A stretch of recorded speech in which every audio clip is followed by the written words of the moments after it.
Hi, everybody. This is Talkative Carl, back again for another uh, discussion topic video. This one is a little more so fun for me, something I wanted to do. If you have seen or have not seen, uh, if you like gone on to like on YouTube, some of those little videos of like from GQ'd or Wired or Insider, where they have like certain experts uh, of like a particular field talking about certain scenes in like TV or movie, somebody doing something of their particular um profession, and see how accurate it is portrayed. Like like a fighter pilot watching certain aerial maneuvers and like scenes in films, or uh like magicians like Penn and Teller watching certain movies with magicians, and see how accurate it is to what they do. Um, I thought it'd be fun, and I can do something similar. Because there's no way, because I want to do something similar to superhero related film and TV. Now, obviously, I'm not a superhero. Uh, uh, and there's no superheroes that can actually critique these things for real. But I just thought I'd do this just for fun.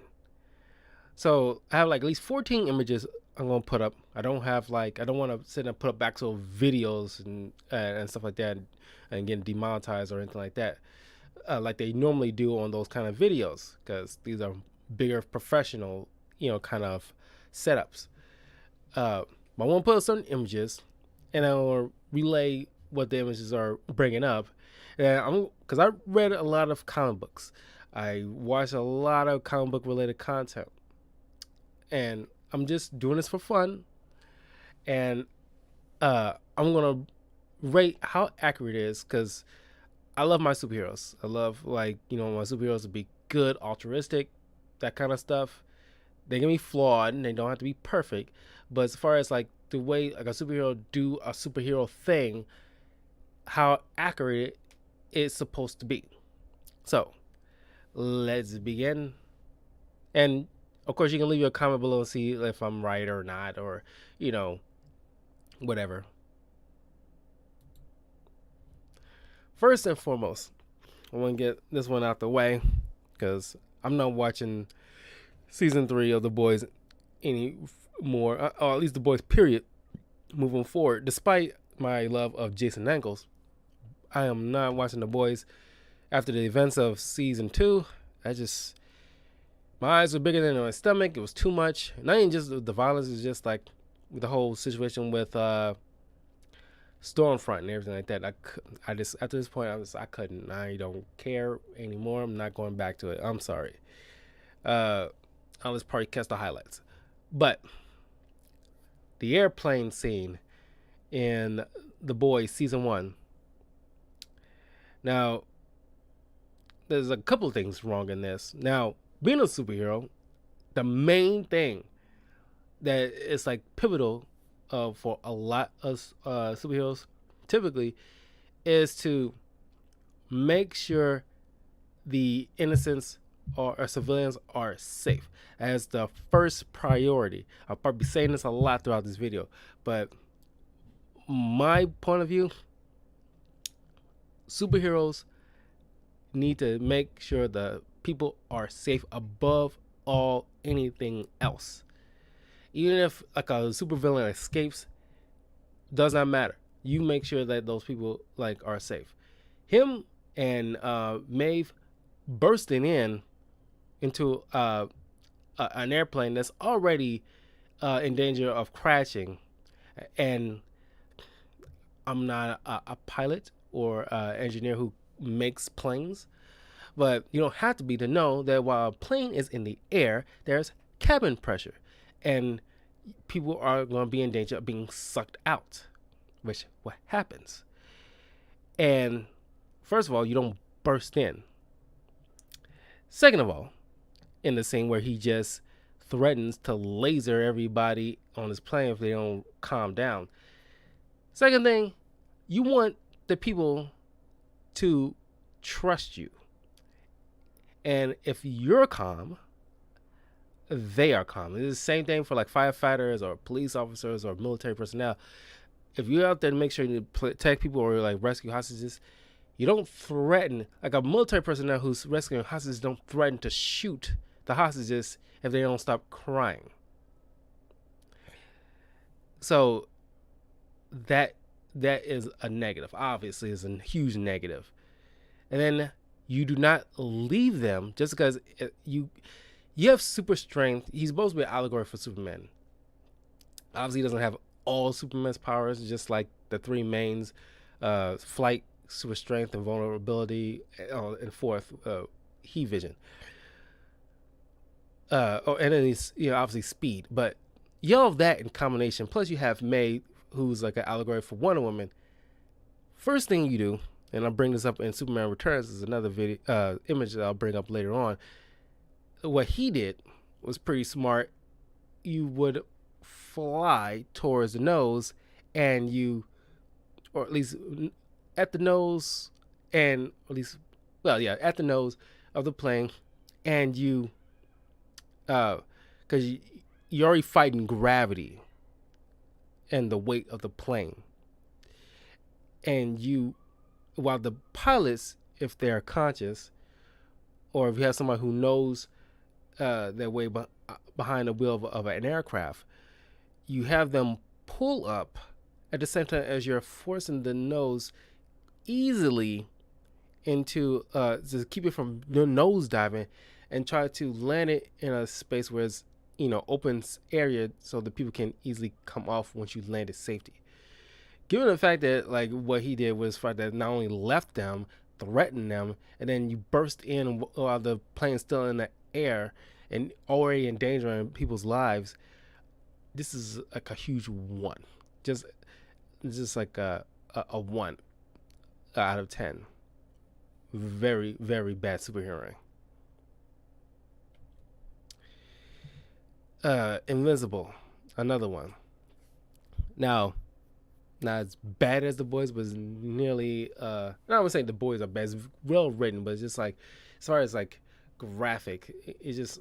Of course, this isn't created by the same guy who made The Walking Dead. I won't say nihilistic, but just because, to be honest with you, I don't like the whole cynical superheroes. But Invincible is a character who's like fit in the mode of someone like Spider-Man idealistically, but he's dealing with the Boys kind of scenario. Even though he's strong and invincible himself and he can fly, he I mean, he, like, I'm talking about, what I'm pulling up is like a particular scene where he's fighting Omni-Man, his father, and the battle takes us as far as the city. And of course, Omni-Man not only is beating his own son half to death, but he's causing the death and destruction of a lot of people in the midst, just to prove the fact that, like, hey, their lives really don't mean nothing. You are essentially immortal. They will die off anyway. So what does it matter, kind of situation. Now, my critique is the fact that, despite, I'm gonna come a little slight because he's not as experienced or as strong as his father, who has been doing this for a lot longer than him. Even a lot of comics that I read, where a hero is dealing with someone who is probably stronger than them, you're going to have to try to outthink them. And what Invincible should have done is not only kept trying to reason with him, but try to just, even if he's a villain in our eyes, but maybe not to him, but when you're dealing with someone who's a villain or a good guy, it doesn't even matter. If you're dealing with someone that is essentially powerful, you need to try to take the fight away from the populace, especially the amount of destruction this individual can lay waste to. uh, and yeah, he was trying to save certain people in the midst of all that fight, but failed to do so, uh, by and large. Uh, yeah, I mean, it's like that's the key thing. Is like the people come first. You know, he was out first out in an open field at first, but you know, he was obviously leading him into a fight into a populated area. What he should have done is try to trick or do something to convince him to chase you in an area where you can take the fight to an open space where it's not going to be people around, like I don't know, like in the snowy mountains or something like that. Uh, I'm probably going to want to give this a rank 1 out of 5 because you know I want to come a little slack, maybe give him like a 2 out of 10. I mean, yeah, like somewhere between like 1 out of 10. I want to give it 2 out of 10. Like, yeah, he given the fact that I want to come a little bit slack because he's not experienced. He didn't know any better, but he should have taken that fight, or at least tried to trick him to get in that fight being taken somewhere less populated. Avengers 1, 2012. Now, this is the battle for New York scene where the aliens are coming through, causing destructions to this in New York. I like this where like you finally get like there's like a big moment where you finally get all these heroes together in one movie, and the particular scene where like Cap is coordinating the Avengers to contain, because this is not a huge army, but still big nonetheless, where it's still causing devastation in New York, where you don't want it to spread any further out than it already is. So he had Iron Man and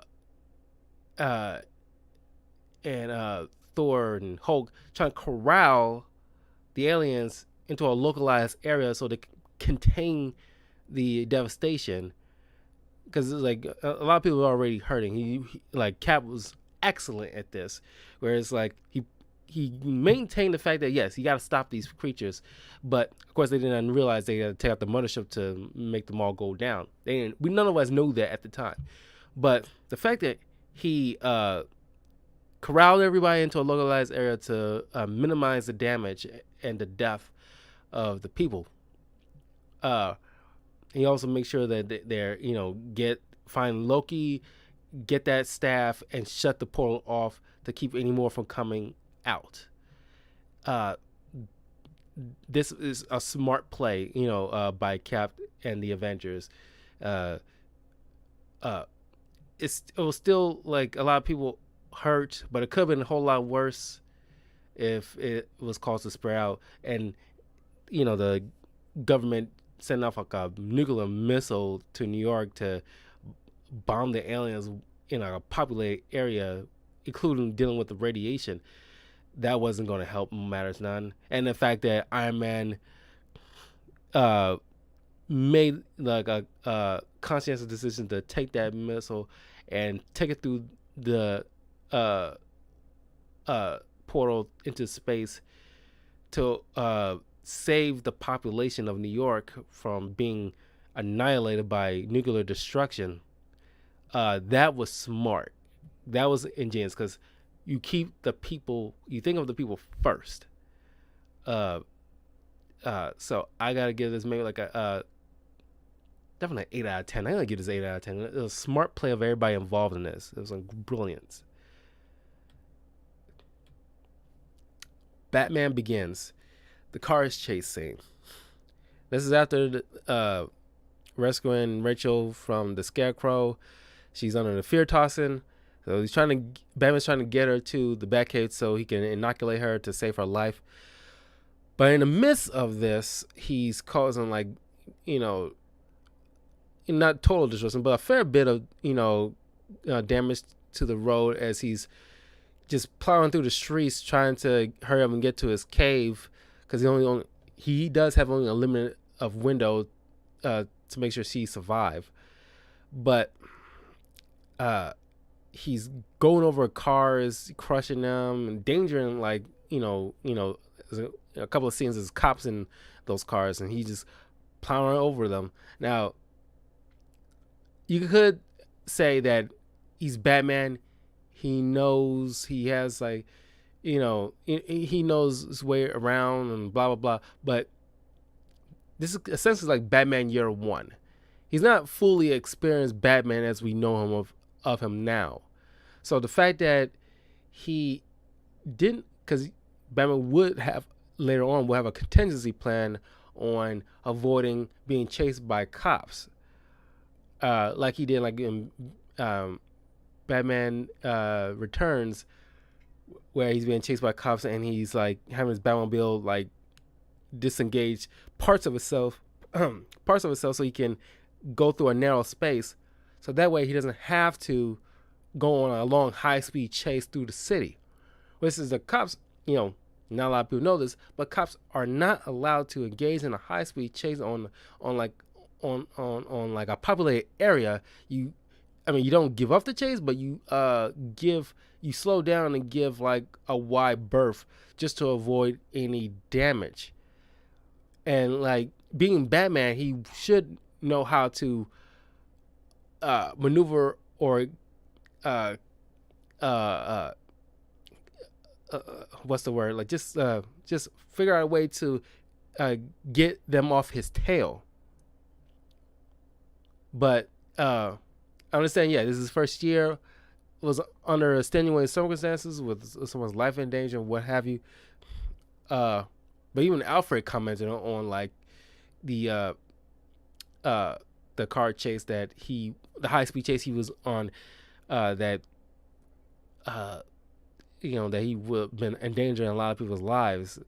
So, and then of course like not Grand Theft Auto, but just like there's something like auto related that he's causing that would be considered like definitely illegal. Operating under a unlicensed vehicle, a tank no less, that's cause for like a legal concern. But yeah, he was trying to save a person's life that is like on like a limited amount of wide berth he has on making sure she survived. I'll probably give this a 4. If he would have, probably a little bit higher if he would have had like, smoke pellets or something falling out the back, or like caltrops, just to, he doesn't have to like keep the cops constantly chasing him and worrying about maneuvering crazy just to, avoid them. Captain America: Civil War, the Sokovia Accords. Now, after the events of the beginning, where it's like, which I should talk about and rate as well. There's a couple things to rate in this. One, first part being the beginning of the movie where they're in this well, definitely overseas. I forgot where they was at. It's been a long time since I've seen this movie, but there was people working in a particular area for like outreach and kind of like Doctors Without Borders kind of situation. And the Avengers was chasing down Crossbones, trying to get this particular case with like dangerous vials in it, what have you. Crossbones, try to do a suicide bomb on them. But Scarlet Witch trying to contain, under orders with Cap, contain the blast, but she could not hold it. So as much as she tried to lift it and try to get into the air to get the blast, let the blast go off in a safe area,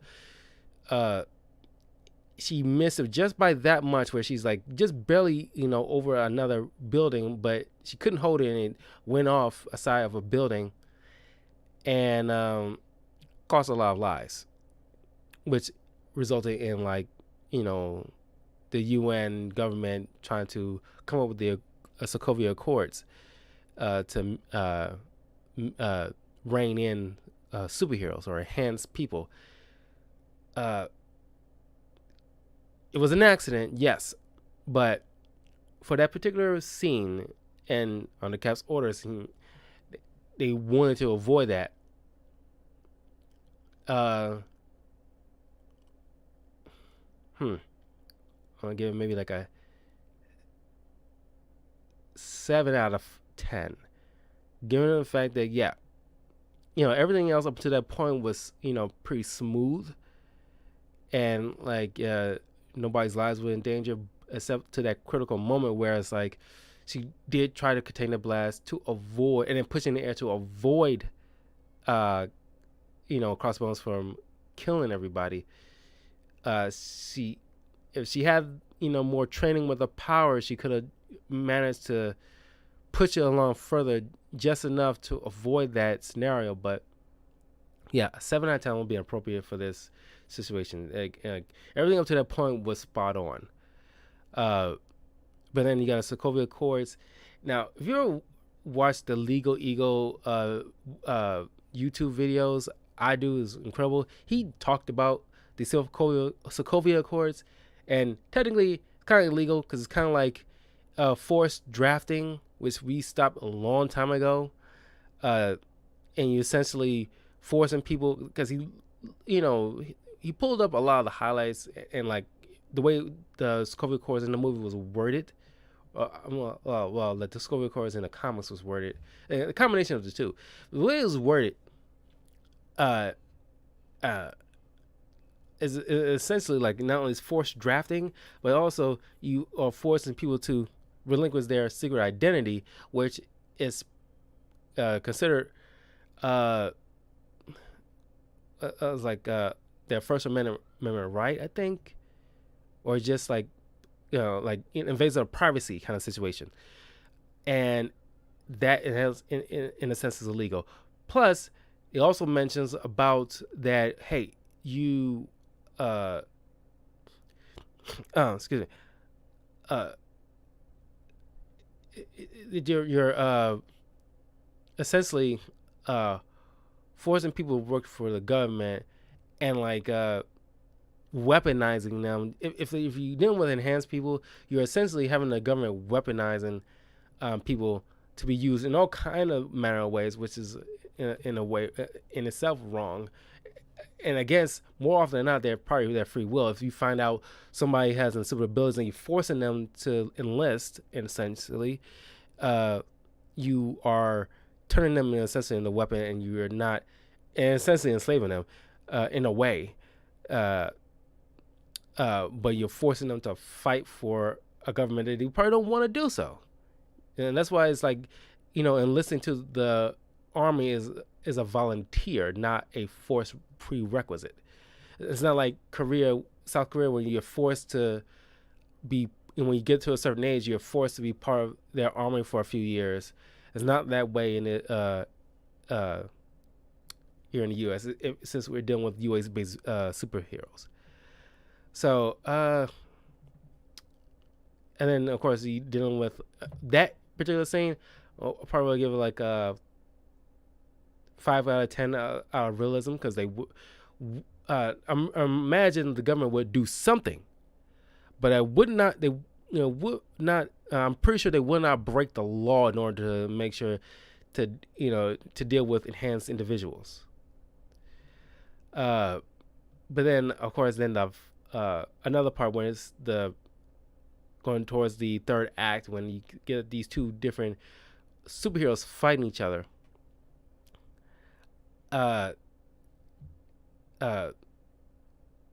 We all have family spats. We all have spats with friends and stuff like that. When you're dealing with superheroes, or people with certain special technology, and they get in an argument, I don't know how it will get that bad, depending on what they're arguing or fighting about on two opposing opposing ideologies. I mean, it's hard to say whether or not it will happen. I'm pretty sure they will try to keep a mind that they have like superpowers, so they won't go out with like an all-out brawl over like a small spat. At least they spend most of the time talking about this before it leads to this uh, all-out fight. But at least they had at least they both parties are conscientious of having a fight in uh, not an abandoned, but like an empty airpod airplane hangar area thing. So as far as like realistic fight with superheroes, depending on the argument they fighting about, it could happen. I don't enjoy what keep reading about like stories where like superheroes as soon as they come up to each other they gotta fight constantly, but I won't say that it's fairly possible. Friends fight a lot, depending on how serious the situation is. So I definitely probably give this like give that part like 7 out of 10 as well. Kick Ass, the patrolling first appearance scene.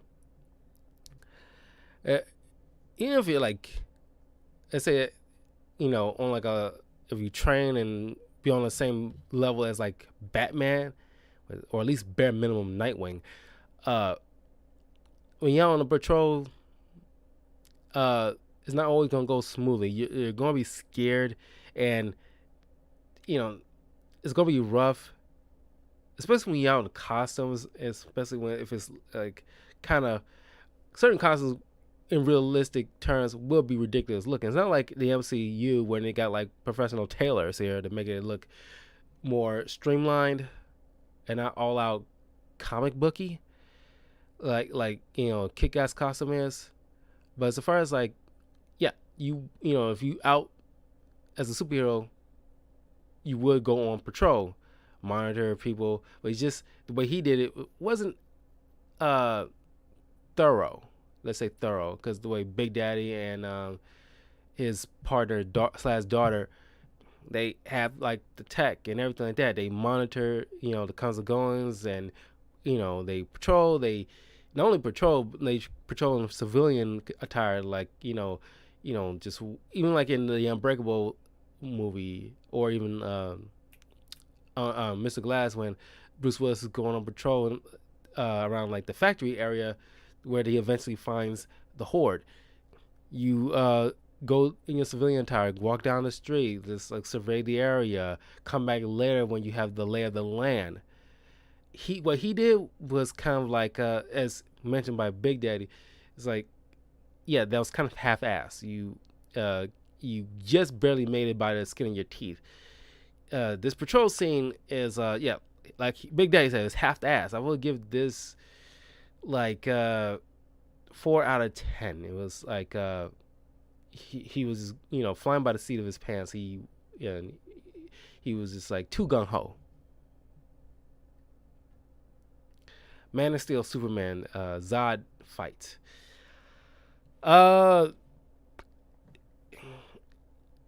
Superman, even in Man of Steel, like, I mean, it's been years, so we had time to live with this and let it marinate. So far as like the Zod fight, he was fighting in Kansas, and then eventually in then Space, then Metropolis. He was dealing with a general who's had military tactics, so he could not necessarily get him to fight in like a different era and keep that fight there. He knew that okay, some smart villains know to lead their opponents to a popular area, especially if they are concerned with people's safety. Superman, more often than not, tries to get this avoided.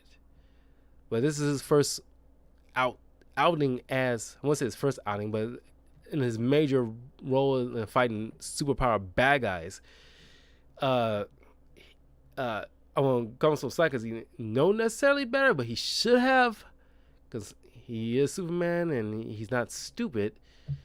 And I'm not gonna count the whole Zod neck fight. Yeah, at the time I thought it was kind of stupid to have Superman kill somebody, because Superman, just like Batman, and it might just be in the comics and the TV shows that we watched growing up, but superheroes by and large do not take a life. but given the circumstances, when it comes to the lie, I mean, because like there's a Wonder Woman, not Wonder Woman comic, a Justice League comic book where Maxwell Lord took over Superman's mind, caused him to go on a tear, and like the only way she found out to make him stop was to kill Maxwell Lord. Being a warrior before anything else, even though she would kill at the last resort, had to do so just to make sure Superman stopped to prevent him from doing any more damage.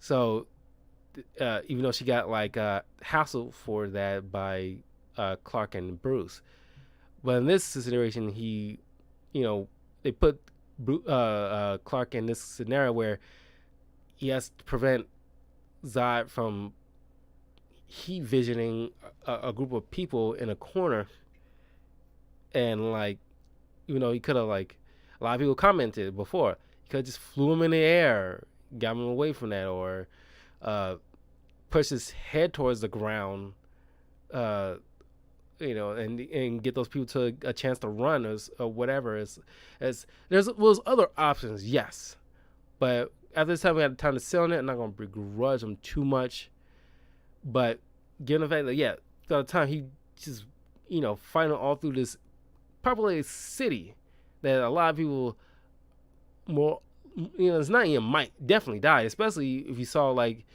Justice League, or no, Batman v Superman at the beginning, where it's like, they even took that fight into like Gotham, and for a brief stint, and the building collapsed and killing like at least a few people, one of which Bruce knew at the company. So I'm rating Man of Steel 5 out of 10. It could have been better, but yeah. My Hero Academia, I had to include at least one particular anime. I think this one, it's parts here and there that I really wanted to talk about, but I was gonna try to like bring them up here and there, because it's like at least a few different episodes that's like does a great job representing how, like, not only superheroes, but like like it's like a nice combination of like maybe like MCU and DC mixed with like something like Invincible and The Boys, where it's like, yes, you're dealing with like certain, like, there's probably like a certain sketchy, technically superheroes, but a certain sketch, but not at the point of Homelander.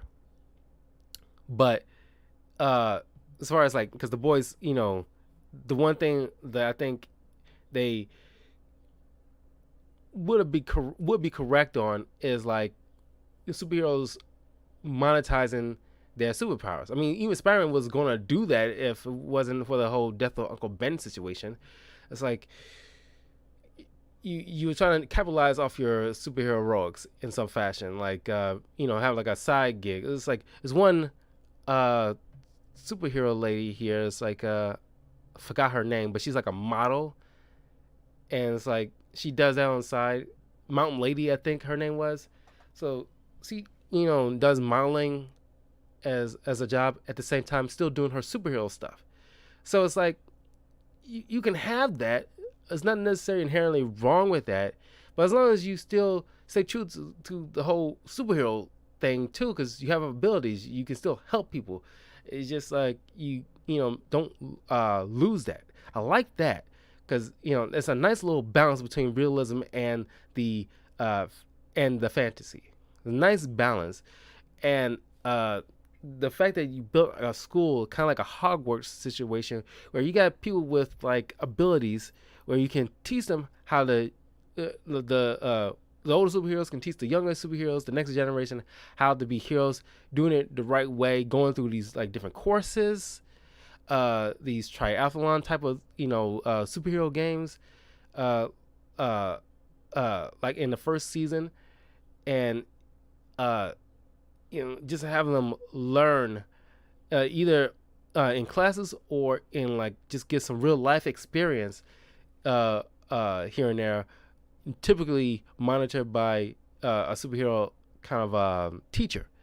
So My Hero Academia is like, you know, I imagine if superheroes, me personally, I think if superheroes were real, I think we'll be fairly close. I mean, given time, if there's enough of them and somebody needs to like teach kids how to do this, uh, building a school for this, and it's like you know, a large one, so that way there's no body getting caught up in any kind of, you know, collateral damage from their lessons or anything like that.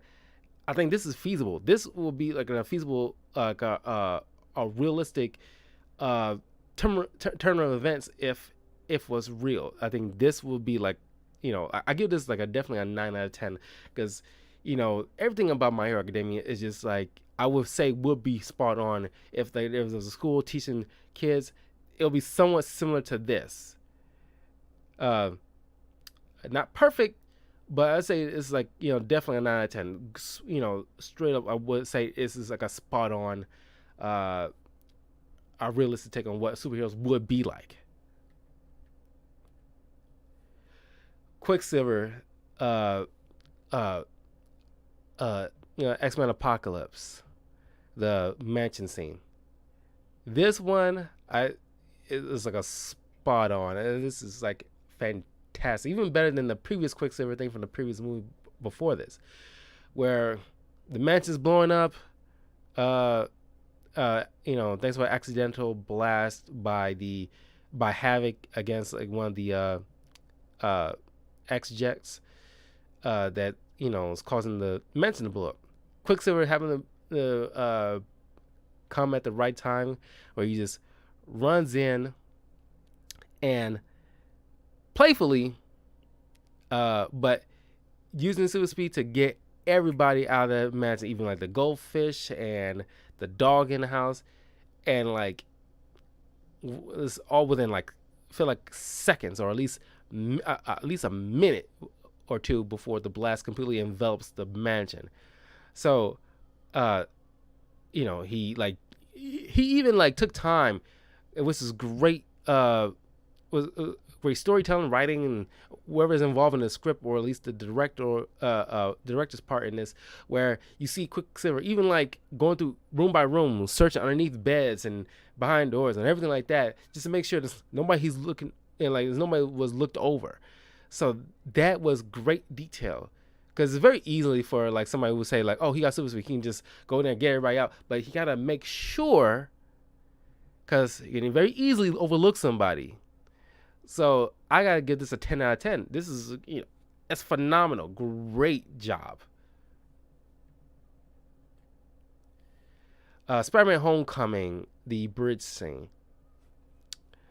Now, this is not necessarily Spider-Man's first time out being Spider-Man. This is, you know, he was like before the events of Civil War, he was like being Spider-Man for at least 6 months, and this is going up into maybe like in a year's time, or at least close to a year. Let's give it like 9 months. I don't know how. No, this should be like set like well, after that taxi scene, well, not taxi, but like him in the car with Stark after the events of Civil War with that camera and everything like that. It was like I say, like at least like a few days after that event, and then him still waiting on Stark. I think maybe it was like a month in. So he's already in a new year. So this is like summertime when like he got his powers. Let's give it like 8 9 months. Let's give it 9 months. Let's say it's 9 months in him being Spider-Man. But you know, by the 8th or 9th month, he's got the new suit from Stark.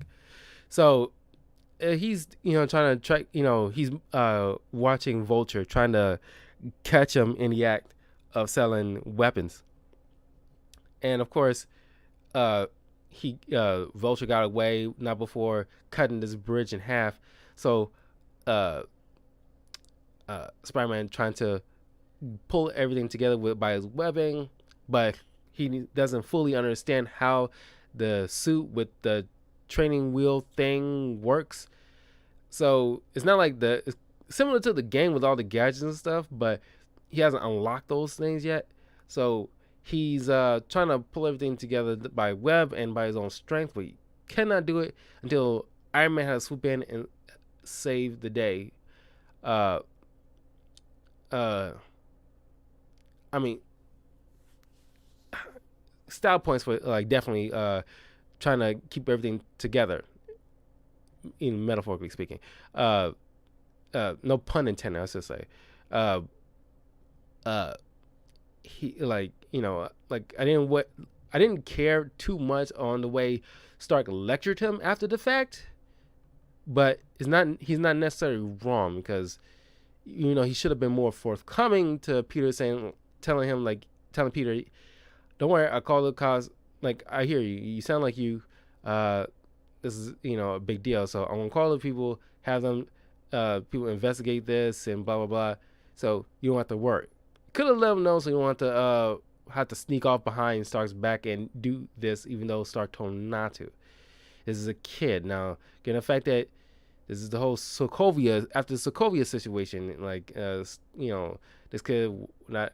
I don't know if he was even registered. I don't even think there's even a thing anymore after the events of Endgame, or even in Infinity War. But he's he doesn't have the help he needs, and he's not that. Even though he's super strong, he's not strong enough to pull two halves of a big ship back together just to keep it from falling apart. And of course, it was going to break apart. So definitely, Stark should have listened to Peter. Peter should have listened to Stark. They was both bullheaded on their own parts. So this follow up isn't totally, in my opinion, on Peter himself because he was doing the best he could. Given the fact that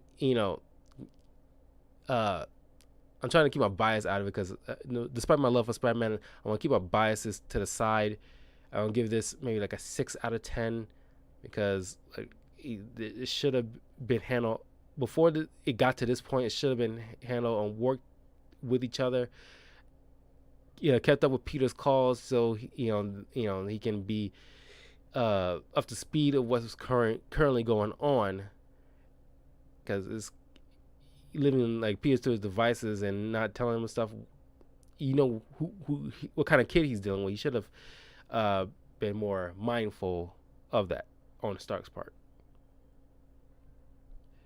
Static Shock.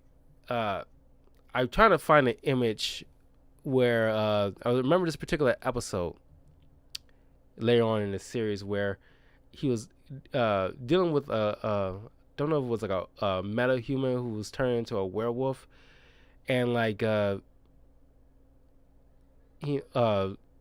Static was kind of like hamming it up for the crowd without taking the situation seriously. Because of that, not only the bad guy got away, but it caused so much damage where it's like some debris fell on a classmate of his, a love interest of his. She didn't die, but she got hurt, and all day was like beating himself up over it because he was hot dogging it for the most part. So I mean, like, up to this point he's been like he's a very smart guy. He's been very mindful of what he's doing as far as like out in the field saving the day and stopping bang babies and everything like that. But this scenario, I'm just singling out this scenario, that was like a piss poor job. There's a lot of like hammy kind of superheroes like Human Torch. He's like a perfect example of like just like the not glory hound, but it's kind of like he's feeling himself too much because he's been like doing so great at being like a superhero, stopping bad guys and this and that and the other. So the fact that he was not paying attention, which is very critical when you're dealing with bad guys. If you don't tie them up when they're down right away, or leave them away from the populace, or at least make sure not only they're out, you take them away to make sure they're locked up first and foremost before you start, waving to the crowds and stuff like that. Yeah, I want to say that wasn't necessarily a bad thing. The crowd loves him. He's very popular. He's an icon, ironic icon. But do that after the bad guy is put away. Like when like he's and cuffed up in the paddy wagon on the way to jail, and once the situation is secure, go bananas. Wave to the crowds and shake hands, kiss babies. Go do that, but only after you handle the situation at hand. And for this scenario, the fact that he was not paying attention of his surroundings, I gotta give this. I mean, he was handling everything smartly up to that point. So I'm gonna give this maybe like at least a 5 out of 10. It was like it's like it's unbecoming of Virgil to do something like this, but it's like a hard lesson a lot of superheroes learn, the fact that you gotta be mindful of your surroundings and make sure that the bad guy is secure before you do whatever. Christopher Reeve's Superman, the movie, more specifically the first movie, and I'm focusing on the beginning when he's out. The first arc, the first half, or at least part of the beginning of the movie, where he's like, uh, first saving Lois from the helicopter, and then going around stopping a burglar from breaking into a building, and those scenes. It's like he's doing it playfully, but he's in control. Because even though like you see like a bird looking up at him, like just like a man just floating or standing on side of the building, and he's just falling down, and he just like quickly catches him before he hits the ground, and like bring him to a cop. And it's like it says confesses is good for the soul. He shows him like the stolen goods. Says to the cop, "I'll listen to this man." And then he smiles, all smiles, in control, and flies off. Go to the next situation. Uh, you know, and you hear that Superman theme so perfectly well composed. Just the best theme music of all time. The Superman theme. It just gets you pumped for anything. Like you feel like you can do anything. And I got the whole Superman. I mean, it's hard to critique the entire movie as far as like his rating is concerned. But Christopher Reeve is Superman. He's the closest thing to a real life Superman that we ever got in life. But I'm just focusing on the first part because that's like, him just like knocking it out of the park as far as like, just the whole superhero rogues routine. In of itself, I gotta give this a 10 out of 10. This is like a perfect example. Christopher Reeve Superman, should be the gold standard of what superheroes should um, uh, uh, live up to. He should be like the gold standard where everybody should live up to. Like this is peak superhero heroics at its finest. Another superhero movie, Superman Returns, the airplane scene. Him trying to save the plane that was about to crash. Of course, he tried to he made a mistake of trying to hold on to the wing of the plane, trying to reel it up, but with his mass and the gravity and the flimsiness of the wing that's already burning up, it flew off. It broke apart. Of course, it was going to break apart. That wasn't going to work. Especially even if it managed to stick to the plane and didn't break off, you would have had it like spiraling, and that wasn't going to help nobody. So he didn't quickly realize he just needed to go to the nose of the plane and lean it up so that way we can gently place it down on an open area of a baseball field, which is the biggest part he could find at the time. So, I like the fact that he quickly learned from a mistake. Unlike Homelander, who he just burst in and like do all this grandstanding and everything like that, he handled the matter at hand and flew in, took care of business, and made sure he lands that plane safely in like a big enough area. It's unfortunately had to be like a baseball field, but luckily everybody cleared out the way on the field so that way they can land. And I'm pretty sure he, he flew away, but I'm kind of imagining he had to like help get that plane out of the field, so that way millions of tax dollars won't be spent trying to dismantle the plane to take it apart piece by piece to take it out.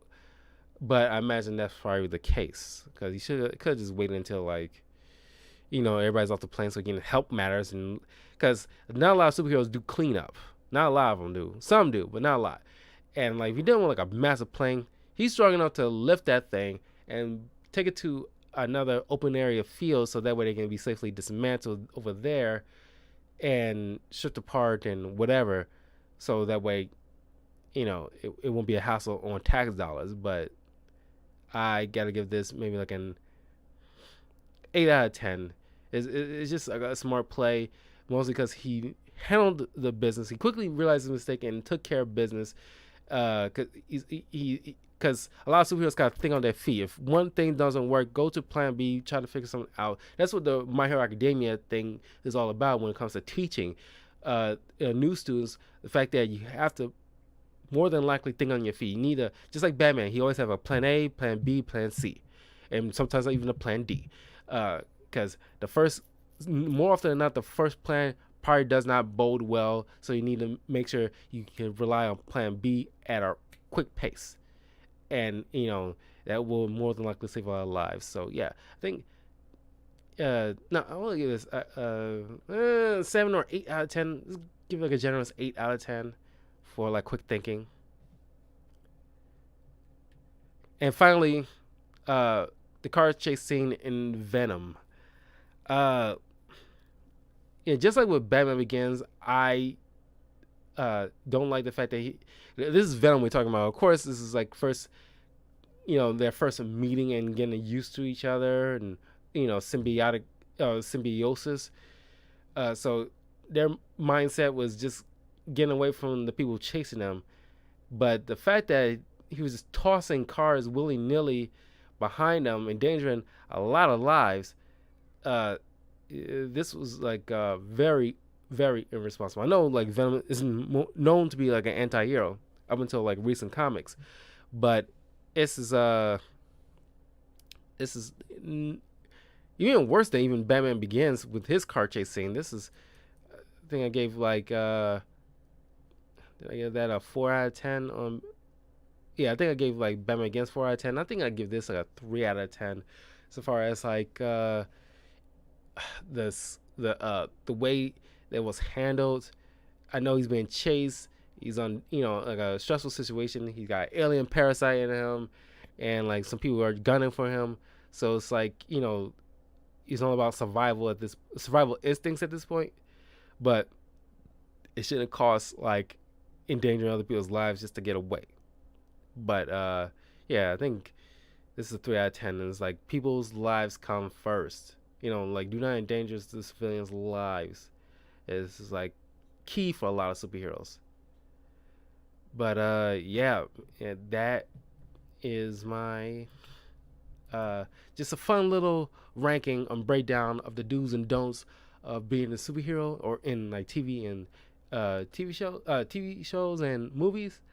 But what do you guys think? And like y'all should definitely give this a try. If it's something that you're passionate about, and you see something like if you into like motorcycles and cars, like you can definitely make your own video and pull up images, or if you're capable of putting out videos yourself and doing little fun little rankings of certain movies or shows with like paintings, art, or motorcycles or cars, something like, whatever you're passionate about.